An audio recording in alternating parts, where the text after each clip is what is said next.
Welcome guys. फिर आज हम एक नए क्लास लेकर आए हैं फ़ोटोशॉप की। तो चलिए आज हम शुरू करते हैं। सबसे पहले हम न्यू डॉक्यूमेंट लेते हैं। डॉक्यूमेंट लेने के बाद कोई भी साइज़ हमने ले लिया है। तो आज हमें एडिट मेनू में पढ़ाना था ये फिल, ये search, check spelling, file, replace, fill, stroke, content area और ये ब्ला ब्ला नीचे दिया हुआ। तो चलिए सबसे पहले हम सर्च में हम करते हैं सर्च है क्या। सर्च देखिए, जैसे हम क्लिक करते हैं तो हमारे पास जो भी फाइल अगर आप लेना चाहते हैं तो ये हमें सर्च करके एक सर्च बार दिखाता है। जैसे कि हम सर्च करके हम ये देख सकते हैं कि हमारे पास कौन सा फाइल है या कौन सा आप ओपन करना चाहते हैं, तो वो आपको दिखाता है।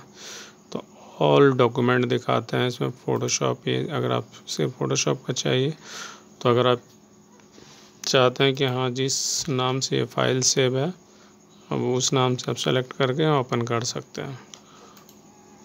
और भी इसके साथ है लर्न है, स्टॉक है। स्टॉक मतलब जितने भी फ़ोटो के स्टॉक दिखते हैं वो हमें यहाँ पे प्रेजेंट होते हैं। और दूसरा क्या है, ये लाइटरूम फ़ोटो है। तो ये भी आपको फ़ोटो जो लाइटरूम का है वो चीज़ आपको इसमें डिस्प्ले करते हैं। इसमें नेट कनेक्ट होनी चाहिए। तो जैसे नेट कनेक्ट करेंगे इसमें ये एक्टिवेट हो जाएंगे फंक्शन। और नेक्स्ट है हमारा चेक स्पेलिंग। चलिए अगर हम कुछ लिखते हैं, टेक्स्ट लेते हैं और यहाँ हमने डिफ़ॉल्ट इस तरह से आया हुआ, साइज़ और छोटा कर देते हैं थोड़ा सा विजिबल हो। तो हमें ये सब दिखाना है। कोई डार्क मोड ले लेते हैं या ब्लैक कलर, कोई सा भी कलर ले लेते हैं और ओके करते हैं। तो इसका क्या फंक्शन है, एडिट मेनू में जाएंगे और चेक स्पेलिंग। तो चेक स्पेलिंग का मतलब इसमें जो भी आपको चेक करना चाहते हैं स्पेलिंग अगर मिस्टेक है तो वो चीज़ यहाँ पे आप चेंज कर सकते हैं।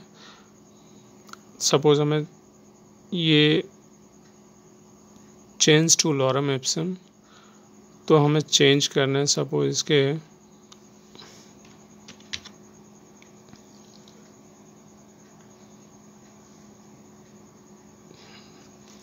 कुछ भी ER अगर हम डालें और हम ये लॉरम इस्म के आगे ERT ये हो जाएगा, तो यहाँ चेंज ऑप्शन आते हैं। इसको हम सेलेक्ट करेंगे तो ERT है ये हमें सेलेक्ट करके दिया। तो ये नीचे ऑप्शन भी आते हैं, अगर ये गलत है तो वो आपको दिखाएगा। अगर आप ये देना चाहते हैं तो ये आप सेलेक्ट कर सकते हैं। तो इस तरह से हमें ये एक्सेप्ट करता है। तो मतलब स्पेलिंग चेंज करने के लिए हमें चेक स्पेलिंग करता है, तो जो भी मिस्टेक है वो चीज़ हमें डिस्प्ले करके दिखाता है। और नेक्स्ट है हमारा फाइंड एंड रिप्लेस।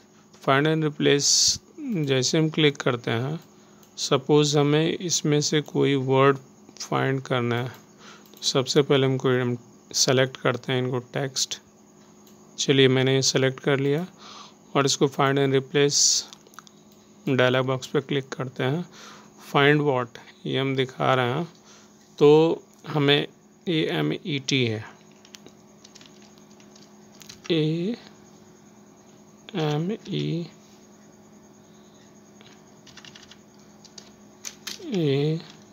AMET इस तरह से दिया हुआ है।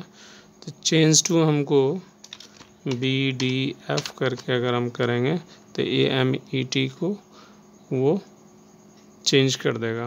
तो हम जैसे फाइंड नेक्स्ट करेंगे तो इस तरह से AMET को BDF यहाँ चेंज ऑप्शन आ गया, तो इसको हम चेंज कर सकते हैं। तो इस कमांड का इस तरह से यूज़ होता है। और दूसरा हमारा फिल क्या करता है, जैसे अगर हम कुछ लेना चाहते हैं, सपोज ये हमने नया लेयर लिया और ये ये हमने एक एलिप्स मार्केट टूल लिया और शिफ्ट पकड़ के इस तरह से मैंने इसको लिया। अगर आप फिल करना चाहते हैं तो इसके अंदर ये एडिट ऑप्शन में जाएंगे, फिल ऑप्शन में जाएंगे और कोई सा भी अगर आप कलर लेना चाहते हैं, पैटर्न कलर लेना चाहते हैं, हिस्ट्री, ब्लैक और 50% ग्रे, वाइट या बैकग्राउंड भी कलर ले सकते हैं, फोरग्राउंड बैकग्राउंड। सपोज मैंने फोरग्राउंड लिया और ओके किया तो ये मैं फिल करके दिया। तो इस तरह से इसका वर्क है। और नेक्स्ट है उसके नीचे स्ट्रोक। फिल का शॉर्टकट है शिफ्ट F5 और नीचे स्ट्रोक है। तो चलिए इसको हम पहले अंडू करते हैं। तो ये जो सेलेक्टेड पार्ट है तो इसको हमको स्ट्रोक करके दिखाता है। तो चलिए देखते हैं स्ट्रोक कैसा होता है। जैसे हम जाएंगे स्ट्रोक ऑप्शन पे जाते हैं और स्ट्रोक का विड्थ, थिकनेस यानी कितना मोटा या कितना पतला चाहिए वो चीज़ आपको दिखाता है। तो और कलर भी आप चेंज करना चाहते हैं तो कर सकते हैं, वो आपके ऊपर डिपेंड करता है। सपोज मैंने रेड लिया, रेड लेने के बाद ये थिकनेस और थोड़ा 10 करते हैं तो बढ़ाते हैं तो हमें स्ट्रोक इस तरह से बना के देता है। तो इस तरह से हम इसमें स्ट्रोक का यूज़ कर सकते हैं।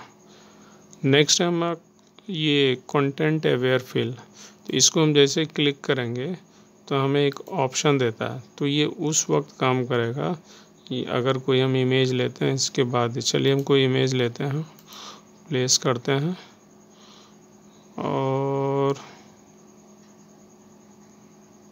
ये एक ऐसा हमने इमेज लिया, ये इमेज लिया और लेने के बाद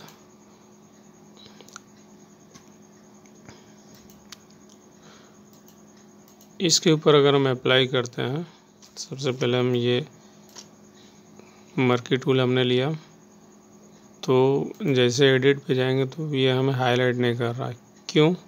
क्योंकि ये हमें वेक्टर मास्क में, ये वेक्टर बेस में है। तो इसको हम रेस्टराइज करते हैं, रेस्टर करेंगे। वो स्मार्ट ऑब्जेक्ट में था तो इसको हमने रेस्टराइज किया।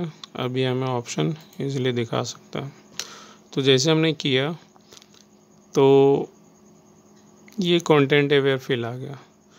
तो कंटेंट अवेयर फिल क्या करेगा, ये इसके अंदर का जो हमें जितना पार्ट चाहिए वो चीज़ लेता है। देखिए साइड में थोड़ा एक हाईलाइट करके भी दिखाया है कि इतना पार्ट वो हट जाएगा।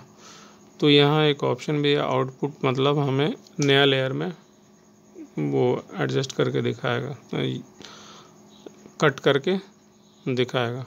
और ये ओपेसिटी, ये इसका क्या ओपेसिटी चाहिए वो आपकी विजिबिलिटी, आपका कैसा क्या विजिबिलिटी चाहिए वो आपको डिस्प्ले करता है। तो चलिए जैसे हम ओके करेंगे तो नया एक आउटपुट हमें ला के देता है। अब इसको ऑफ करते हैं तो देखिए इस तरह से हमें ये कमांड काम किया, कंटेंट अवेयर फिल।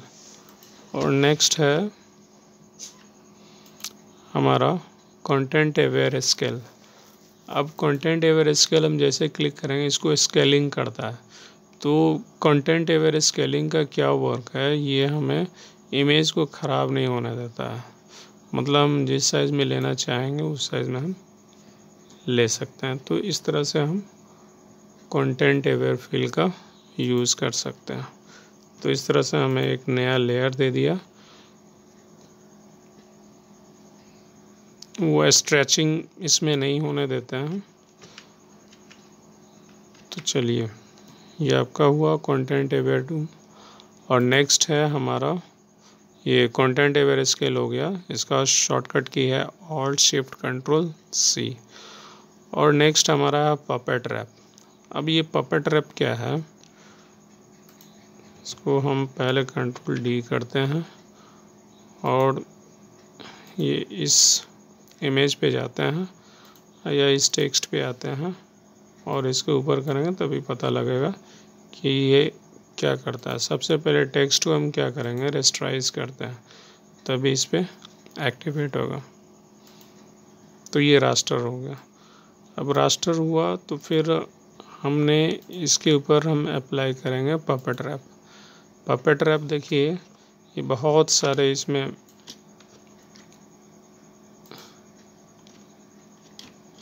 ये इस तरह से पाथ दे दिए हैं। तो इस पाथ पे हमको क्लिक करना है और क्लिक करने के बाद अगर मान लीजिए हमें इसको ये बेंड करना है तो इसके ऊपर प्लस जो साइन है फिर हम क्लिक करेंगे और इस तरह से अगर हम बेंड करें तो ये देखिए थोड़ा सा मूव करेंगे तो इस तरह से ये क्या बोल रहा है, आप जैसे मूव करेंगे ये मूव होगा, ये इस पोजीशन पे इस तरह से। तो ये उस जगह हम यूज़ करते हैं, आप किसी भी डिज़ाइन में भी यूज़ करते हैं। सपोज़ किसी का नेक जो है ज़्यादा हाइट है तो उसको और डाउन करने के लिए इस टूल का हम यूज़ करते हैं। और इसका बेसिकली यही विशेष काम है, इमेज को बेंड करने के लिए करता है। तो सपोज़ हमने इसको लिया और यहाँ पे ये इस तरह से लाया और ऐसे हम बेंड कर सकते हैं। तो इस तरह से हम इस पे बना सकते हैं। इसके बाद है हमारा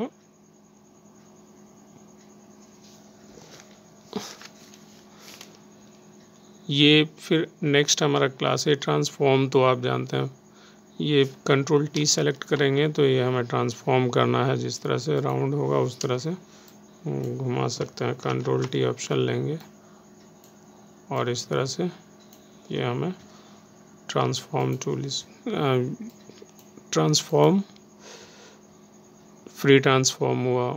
और ये पर्सपेक्टिव रैप क्या है एक्चुअली, ये हमने जो पहले टूल पढ़ाया हुआ था पर्सपेक्टिव का, तो इसका काम क्या है, हमें सपोज़ इतना पार्ट लिया और इतना पार्ट को हमने इस तरह से हमको बेंड करना है। तो ओके जैसे करेंगे तो मैं इतना पार्ट को वो कट करके इस तरह से बेंड करके दिखाएगा। तो इसका बेसिकली यही काम है और वही चीज़ यहाँ पे हमारा पर्सपेक्टिव रैप का काम है। और ट्रांसफॉर्म में स्केलिंग वगैरह जैसे आप कंट्रोल टी सेलेक्ट करेंगे तो इस तरह से राइट साइड में बहुत सारे ऑप्शन आते हैं। तो इसमें स्केलिंग होता है, आपको स्केलिंग करना है तो इस तरह से स्केलिंग कर सकते हैं। और इसके अलावा और भी है हमारा रैप करने हैं, तो जिस तरह से आपको रैप चाहिए तो आप रैप कर सकते हैं। तो इस तरह से हम इसको कर सकते हैं। अब नेक्स्ट बचा ऑटो अलाइन और ऑटो ब्लेंड, ये हम नेक्स्ट क्लास में लेकर आएंगे।